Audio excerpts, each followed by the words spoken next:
You know what, man? I'm fired up. Hey. I'm glad to be with the Woo crew, man. Thank you guys for being here. It is Wake Up Woodward Chat family. It's been an epic show. And now we got to get down to business. We start this week 2 preview. Detroit Lions versus, I'm just calling them the Bucks. The Bucks, man. And the Detroit Lions are teasing. They're teasing a blackout right now. Ooh. But they did this the first week too. And there was no blackout. They put dark mode activated across all socials about 10 hours ago.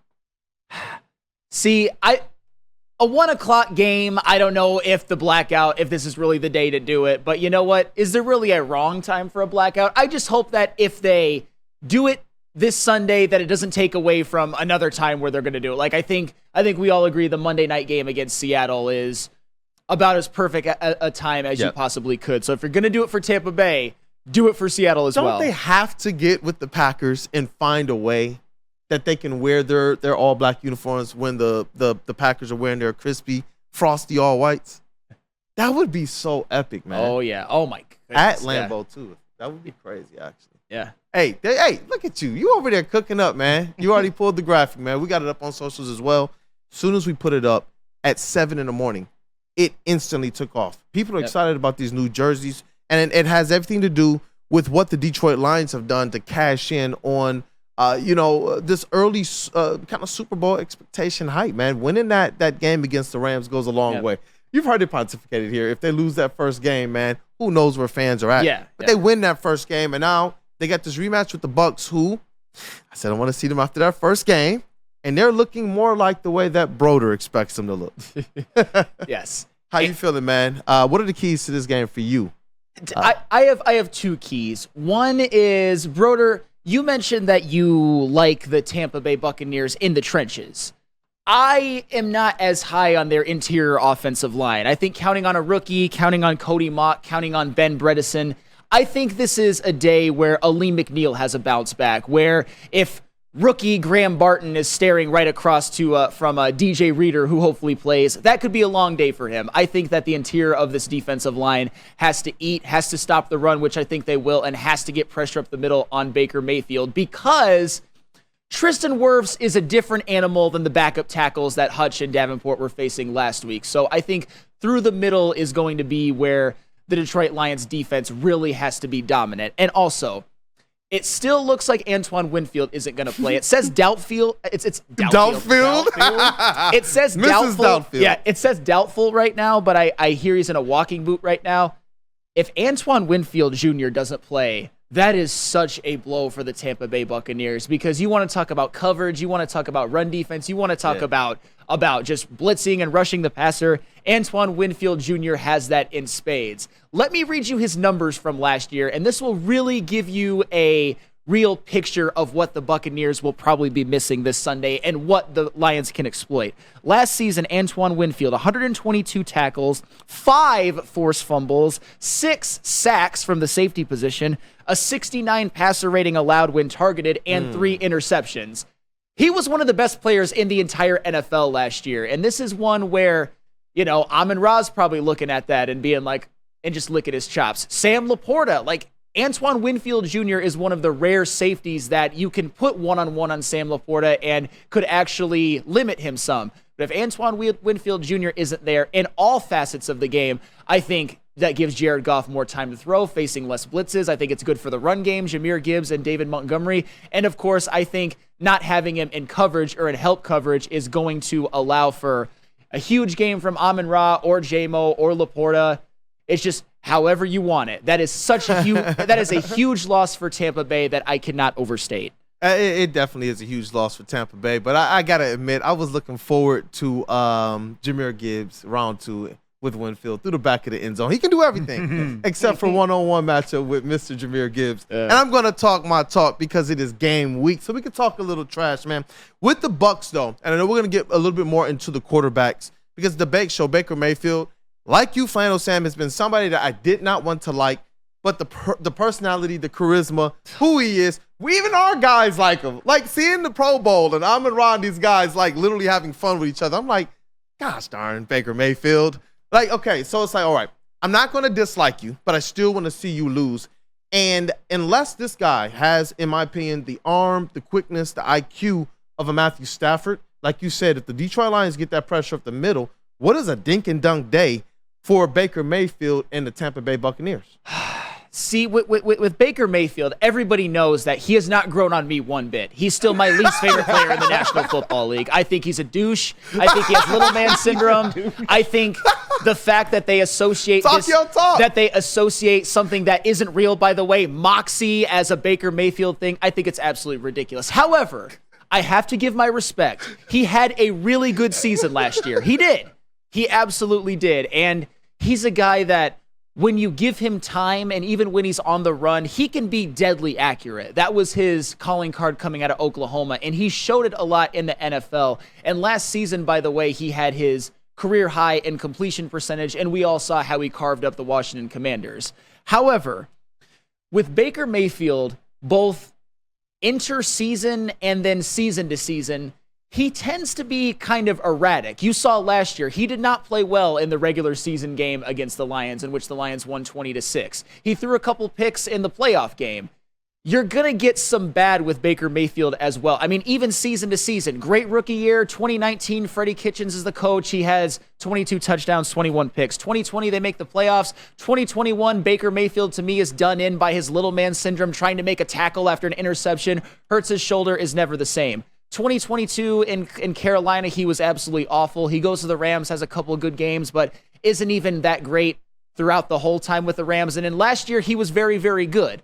My point is that Baker Mayfield is somebody who, to me, is very, very good when everything is right around him. He's more situation dependent. And if you can rattle him, if you can get that pressure up the middle, I don't think Baker Mayfield is as shifty in the pocket as a Matthew Stafford, and I don't think he's mobile enough to get outside if, Wirfs or the other tackle can't, hold Aiden Hutchinson as long as he can keep contained. I think Baker Mayfield is somebody that you can rattle. Broder, what do you think about this matchup? Yeah, see, I almost disagree. I agree with a lot you're saying. Baker specifically, I almost think he's a quarterback where the situation matters a little bit less. Like, I think he's in a good situation and it's elevating his game. But to me, he's at his best when he can improvise, when he can get out of the pocket and make throws on the run. The unique part about this game and this team, this Lions team, I'm going to flip it. Last year, I probably would have said, most games, I'm with you 100%. You need pressure up the middle, especially on Jared Goff. Like, the key to the game for the Lions offense is not allowing pressure up the middle because Jared Goff isn't so elusive. I think pressure up the interior is important. But now with this secondary that the Lions have and the confidence that their cornerbacks, their DBs can stick with the receivers, and they have some really good ones. But the Bucs have some really good receivers. I'm much more confident in them sticking with the receivers that if you get that pressure up the middle where, yes, I like their trenches, I also do think their vulnerabilities are on the interior, so you attack Graham Barton, the rookie. Yep. If that happens, you need Hutch and Davenport to contain, to like really, really be on top of their containment responsibilities. But also if he does get out of there, you got the DBs who are sticking with their wide receivers. McLaughlin, Godwin, Evans, Trey Palmer, who I think he's playing. I haven't looked at the injury report quite yet. They got really good receivers, really good weapons, but I'm much more confident in the secondary sticking with them, which means go get that pressure up the middle. Well, I want to ask you this, Broder, because last week, the Rams have that bigger receiver in Puka Nacua, but he was out for most of the game. We saw the Lions DBs, for the most part, not let Cooper Kupp kill you. It was a lot of nickeling and diming. Are you concerned with like a Carlton Davis or a Terrion Arnold if he has to link up? I'll go Terrion Arnold specific. If he has to go mano-a-mano versus Mike Evans, a physical specimen that he hasn't seen before. Yes. If I said I wasn't, I'm not worried long term, like the game that the TA can have a good game and the secondary have a good game. But if that's his primary responsibility, Mike Evans is going to get his. It's making sure it's not 180 for 2 touchdowns. It's 110 for 1 touchdown. You limit it to a Cooper Kupp game. I do think we're going to see a lot of Carlton Davis on Mike Evans. I was about to say it has. I mean, I'm no Aaron Glenn, but doesn't it have to be to me Carlton Davis? And I don't even know if the Lions want their DBs to do this. I think he has to travel. Because to me, I'm looking at Terrion Arnold. I think that Chris Godwin is a better matchup for him specifically. Definitely. And I That's think Mike. what I was thinking. Thank you, JB. Give me your reasoning, actually, now that you mentioned that. No, because, as you said, Carlton Davis, he knows this Bucs team. He knows Mike Evans. I would much rather feel more comfortable with him traveling with Mike Evans rather than just, bouncing back and forth, where I see a better matchup with Terrion Arnold and Chris Godwin. I think these two are just kind of young players that just want to get after it. So I would match Terrion up with Chris Godwin versus a Mike Evans. I mean, you could, I guess, shadow him a little bit to see, just to get that experience, because you're going to face these bigger wide receivers in the NFL coming up in future games. So I guess get a little experience, know what to do, but learn a lot from Carlton Davis and what he's going to do when he lines up next to Mike Evans. Carlton Davis went up against Mike Evans in practice for years and years and years. And one of Carlton Davis's calling cards is that you put him one-on-one against a bigger receiver, like press man and man coverage, he can limit a Mike Evans. And who knows what's going to happen? It's just Cooper Kupp is a different challenge than Mike Evans. So I'm just curious to see how these defensive backs handle it. I have confidence Carlton Davis will. It's just with Terrion Arnold. Broder, as you said, him going up against Mike Evans, I'm not going to say I'm worried because I think he performed well enough against the Rams, but Mike Evans low-key is like one of the best receivers of this generation, and he's 6'5". Yeah, that's huge. And I'm not worried at all about Carlton Davis's tackling ability, but already, and I know it's only week 2 in his rookie year, Kool-Aid, but already I have a lot of confidence in Terrion Arnold coming up and making a tackle and stopping the run. Or Ennis Rakestraw, Amik Robertson, might as well keep him on a Chris Godwin, keep him on a guy in the slot so that he can come up and make a tackle, because they're going to look to get Rachaad White and rookie running back Bucky Irving into the pass game too. Yeah. I've been going back and forth with some people on Twitter. Do I start Rachaad White at running back on my fantasy team? Maybe we talk about that tomorrow, but it's pretty intimidating, the Detroit Lions front seven and what an opposing team is going to be doing in the run game. But they're still going to try to get Rachaad White and Bucky Irving involved in the pass game. I want Arnold and Branch and Robertson just roaming the flats. Yep. Definitely. I think that plays to right now the strengths of TA as well as Carlton Davis. Like you already pointed out, Carlton Davis really having this familiarity with a Mike Evans, and you would have to think with the experience and what he's already accomplished, the referees are going to allow a guy like Carlton Davis to play a little bit more his game, probably a little bit more physical and give him a little bit more benefit of the doubt than they might give the rookie. When you're talking about TA, something that stood out to me in that game is, he had some things to clean up as it relates to coverage. But when you're talking about squaring up and making a tackle and making sure to keep the offensive guy in front of you, that was something he did very well. And so, when you're talking about putting him in a position to be able to have a little bit more versatility on that field, which I do believe plays to his strengths, his skills, the ability to wrap up and tackle soundly, that's what I'm looking forward to. And AG has proven this now over at least the last year and a half, season and a half, that he has a way to confuse defenses. They've been so opportunistic to close out games. Like over the last season, there were so many opportunities to either get game-ending interceptions or game-changing interceptions, or they actually did do that. And so I like what AG has leading into this game. That looks a little tricky on paper with the Bucs offense, but I like the fact that AG now has the skills and it has the tools to go out there and mix it up on defense and be able to force a guy like Baker Mayfield into an opportunistic turnover. If you know that he can get out and kind of play on the run a little bit, then maybe you disguise some things that especially with your linebackers, where they're able to kind of take advantage of that. Oh, man, you mentioned it with Baker Mayfield and creating turnovers. I would love nothing more than it would actually make me probably get up and do a backflip.